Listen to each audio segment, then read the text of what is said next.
Brothers and sisters, once again, it's so good to have you guys with me tonight and here on Q&A, and we're going to get right into talking about the question about I lost it here, the JW, Jehovah's Witness, right? Once again, for those who may not have heard the question, it says, Dr. Ray, I was born and raised a Jehovah's Witness. However, I am beginning to have a problem with what I was taught, okay?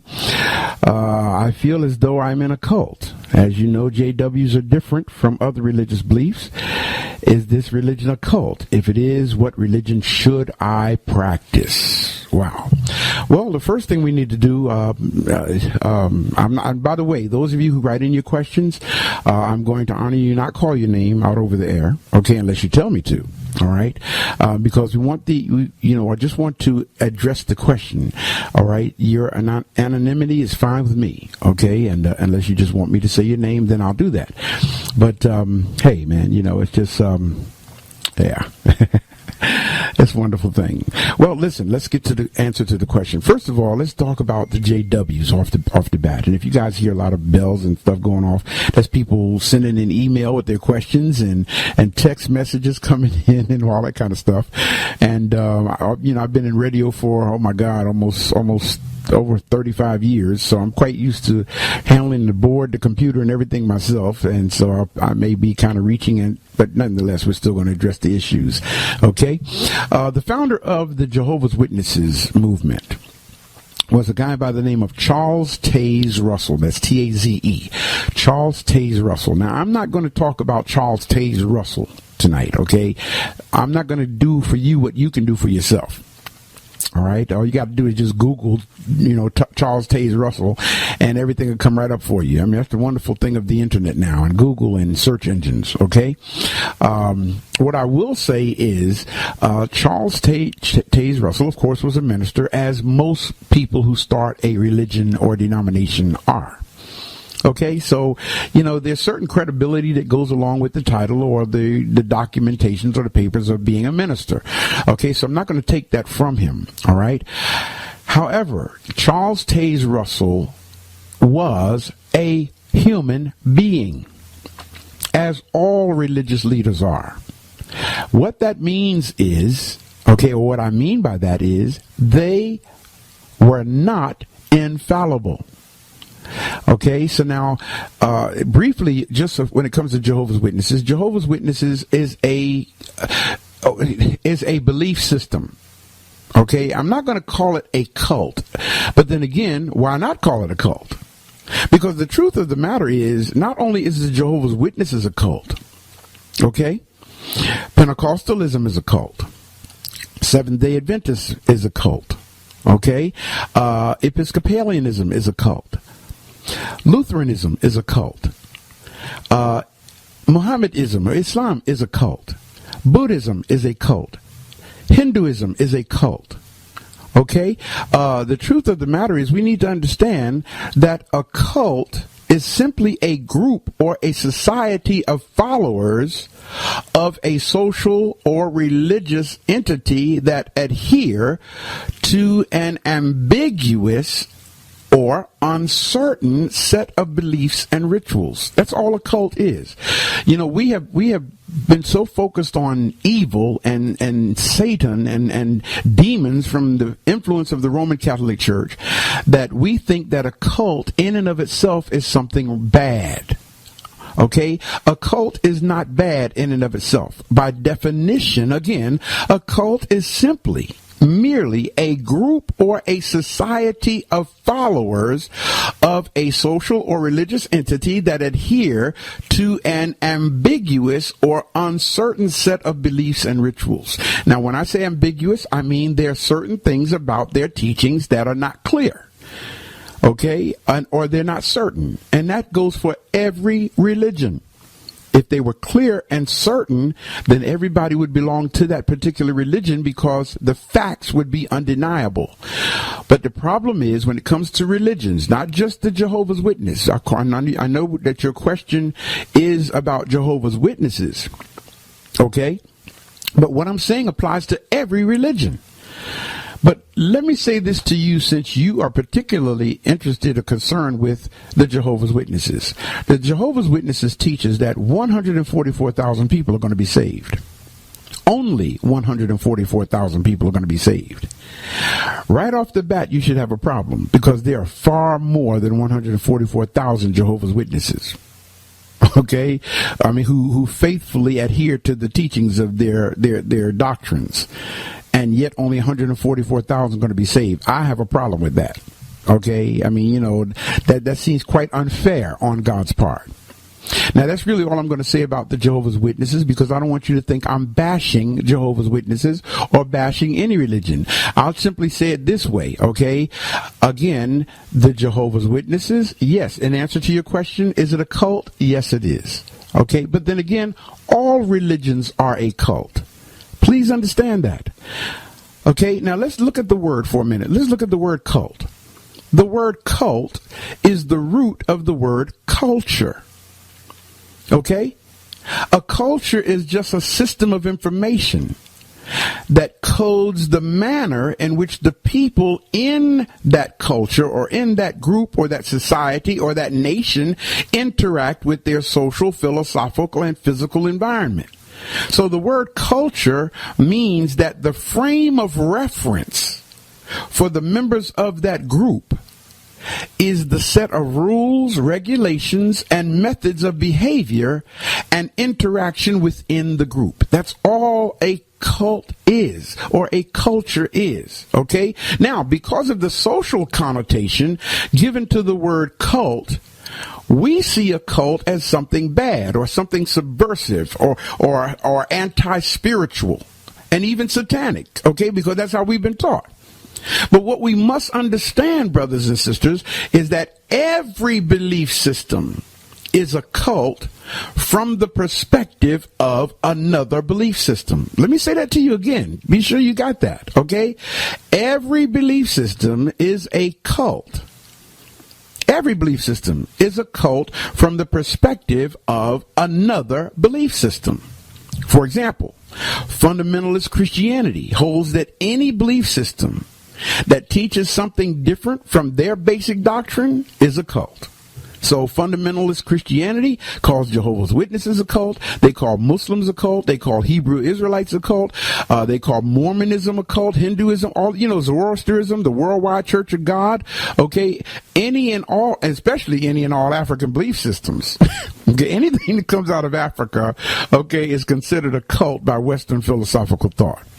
Okay, so let me give you some earmarks to look for, just to be sure that you are not engaged in a philosophical or religious subversion that will be detrimental to your spirituality and your growth. All right, and I just want to share with you right quickly 5 things that you can look out for. All right. Now, while I'm on it, I see the phone is ringing here and emails are coming in with questions already. Okay, brothers and sisters, let me get through these questions, okay, and then I'm going to open up the phone line to take calls. All right, and you're welcome to call in. I'll give you the number when I'm ready for you to take, give you calls in. Okay. And if you have any questions or whatever, we'll address those then, or comments, we'll address those then. But right now, let me do the teaching right now, okay? Just listen, let me teach for a minute, okay? So I don't get distracted and thrown off course with a lot of questions that, take us off into left field or right field. All right, so back to the issue here of, is Jehovah's Witnesses a cult? Okay, any religion, and that is so important to understand, brothers and sisters, any religion, okay, that deals with 5 basic areas. Number 1, the unchallenged obedience to the leader. Okay, you need to be a little bit leery of that. Okay, it's okay to ask questions. Yes. Okay, it's okay to get an understanding. All right, and of course, I don't care who's leading what. There's always going to be something that you don't agree with. Okay, there's going to be something you disagree with, all right? And you have to determine whether that's a major or minor issue with you, all right? However, any organization where the leader, okay, of that organization refuses to allow himself or herself to be questioned or challenged, then you need to be kind of leery there. Okay, like I said, if it's okay to ask questions, you might not like the answer, but at least they're allowing you to ask your question. Okay, the next thing that's really an earmark of a subversive philosophical organization or religious belief is what I refer to as financial exploitation. Okay, and this is when, in fact, I'm sorry, I didn't really define for you what I mean by unchallenged obedience to the leader. This is when the religious leader convinces his or her followers that obedience to their words is necessary for spiritual, emotional, social, financial, and even physical warfare. Okay, I've seen and I've heard too many religious leaders say to their people, if you don't follow what I say, you ain't gonna be blessed. Okay, that's spiritual abuse. That's psychological abuse. All right, they teach that in order to be blessed, the people must obey what they say. All right, and personally, Ray Hagins has a problem with that. Okay, and I can't tell you that you shouldn't tolerate it. I wouldn't tolerate it. All right. Now, that's the best I can say. And as a psychotherapist, I really cannot say, professionally speaking, I certainly cannot advise you as to what you should do.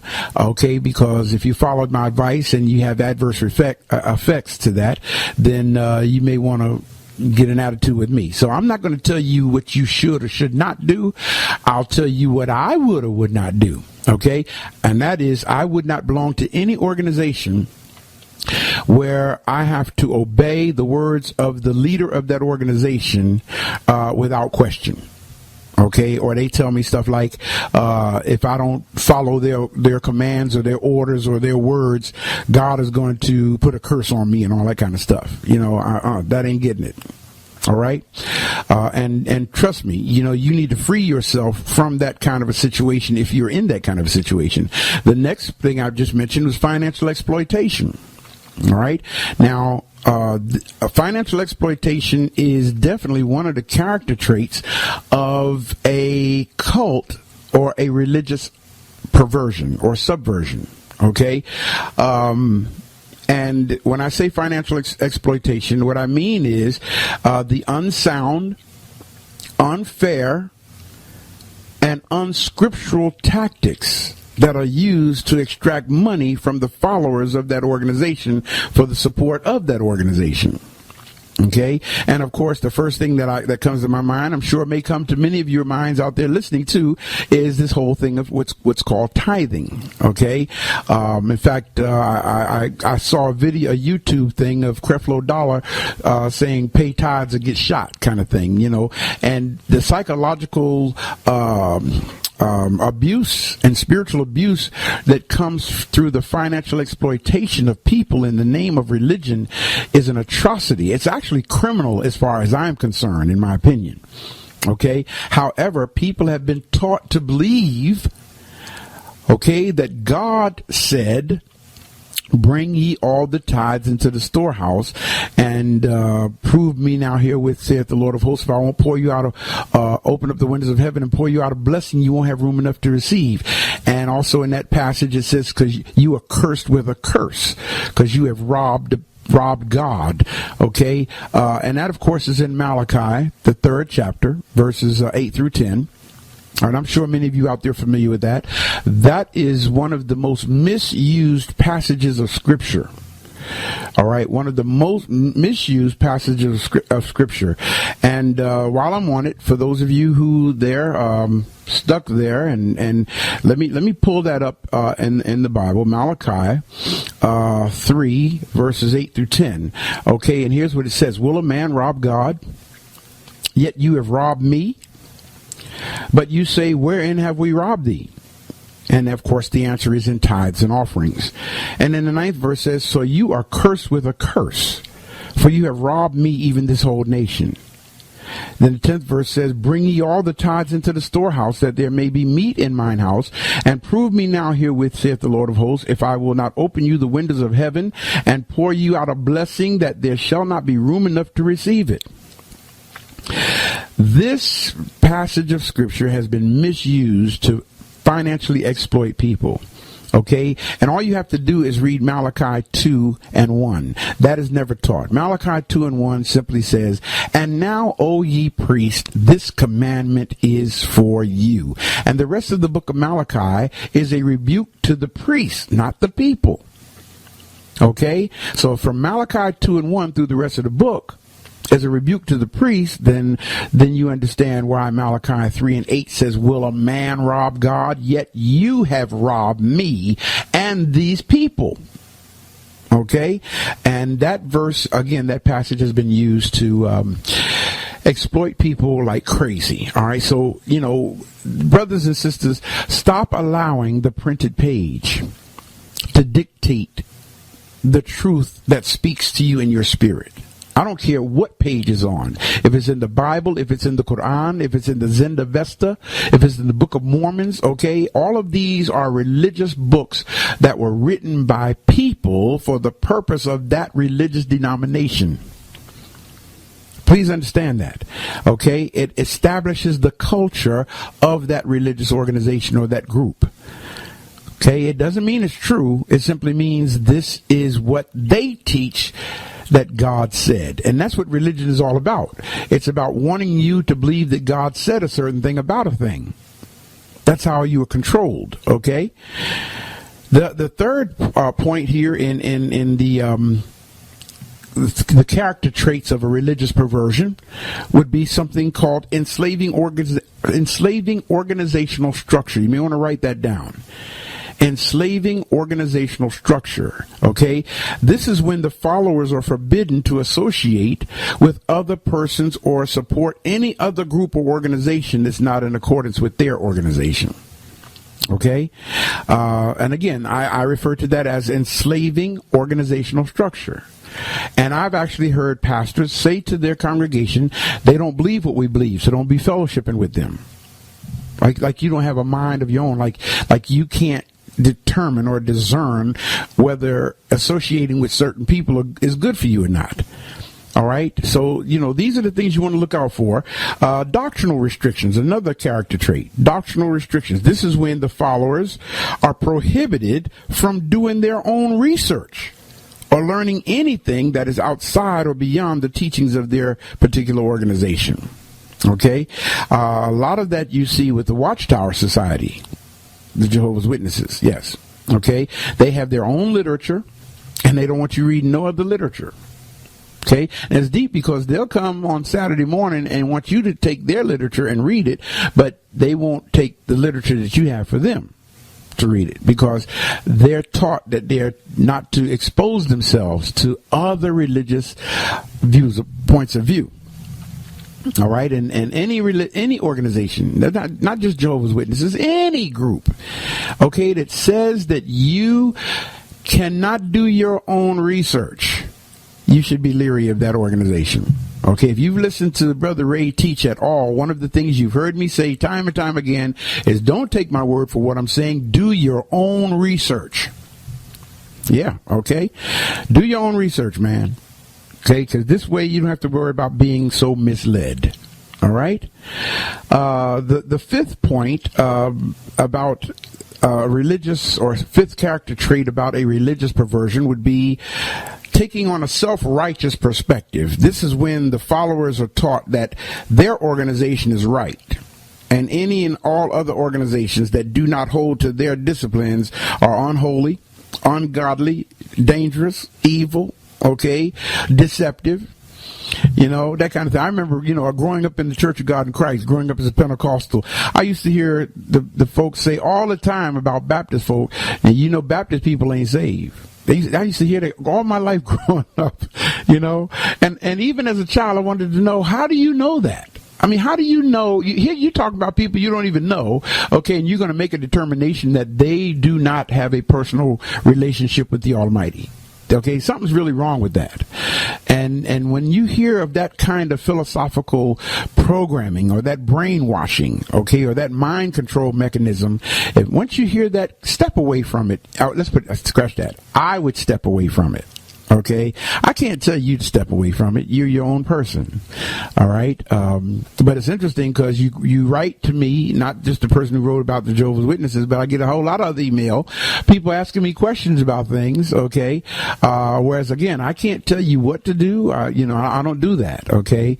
I just don't practice doing that.